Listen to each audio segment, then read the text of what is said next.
का जिक्र भी होता था। 2 को तो टिकट नहीं मिला, लेकिन शांति धारीवाल अपना टिकट बचा लेगा। लेकिन फिलहाल सीट बचा पाएंगे कि नहीं बचा पाएंगे, क्योंकि ये तो अभी सिविल लाइंस का अपडेट आ गया। सिविल लाइंस और कोटा उत्तर से बीजेपी के प्रहलाद गुंजल आगे चल रहे हैं। सिविल लाइन से खाचरियावास, प्रताप सिंह खाचरियावास, रविंद्र लगातार चर्चाओं में अपने बयानों के चलते रहे हैं।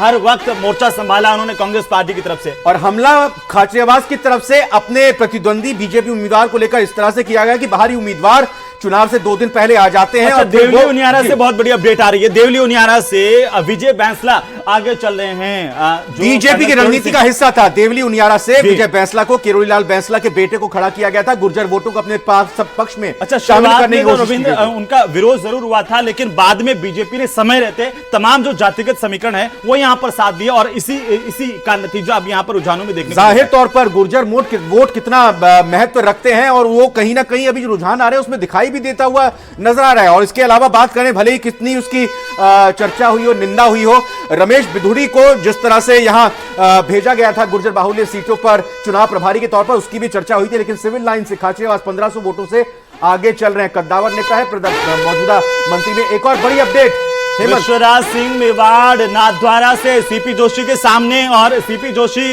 की परंपरागत सीट कही जाती है नाथद्वारा, और नाथद्वारा में विश्वराज सिंह मेवाड़ पहली दफा पूर्व राज परिवार के सदस्य, उनको उतारा गया था। बीजेपी की तरफ से आगे चल रहे हैं। भारतीय जनता पार्टी के लिए काफी अच्छी जो खबर है, ये उनके बीजेपी के लिए बहुत अच्छी खबर है, लेकिन सीपी जोशी के लिए थोड़ा सेटबैक हो सकता है। और रहमत ये भी याद रखना होगा, ये वही सीट नाथद्वारा की है जहां पर सीपी जोशी एक वोट से चुनाव हार गए थे। ना सिर्फ एक वोट से चुनाव हारे थे, बल्कि कहा तो यह भी जा रहा था कि इस एक वोट से चुनाव हारने के चलते सीपी जोशी को मुख्यमंत्री का पद तक गंवाना पड़ गया। तो अगर यही रुझान रहता है तो बहुत दिक्कत हो सकती है। यहां दिलचस्प इसलिए भी, देखिए रविंद्र, मैं थोड़ा जोड़ दूं, दिलचस्प इसलिए भी कि पहली बार भारतीय जनता पार्टी की तरफ से यहां पर पूर्व राज परिवार के सदस्य को उतारा गया, ये पहली दफा। और ये जो प्रयोग किया गया था गोयल साहब, ये जो प्रयोग किया गया था वो लगता है कि सफल होता नजर आ रहा है।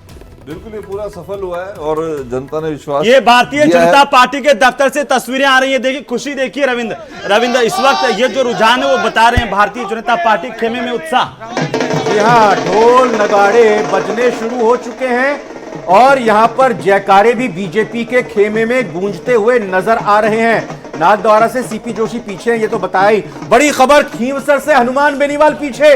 आरएलपी के सर्वे सर्वा आरएलपी के अध्यक्ष हनुमान बेनीवाल, नागौर से सांसद हैं, वो पीछे चल रहे हैं। और सिविल लाइन से खाचरियावास को तो लगातार बता रहे हैं। 2 बड़े सेटबैक इस वक्त। सबसे पहले न्यूज 18 राजस्थान ने बताया, पहली बात ये, हनुमान बेनीवाल पीछे, आरएलपी कहा जा रहा था पता नहीं कितनी सीटें हासिल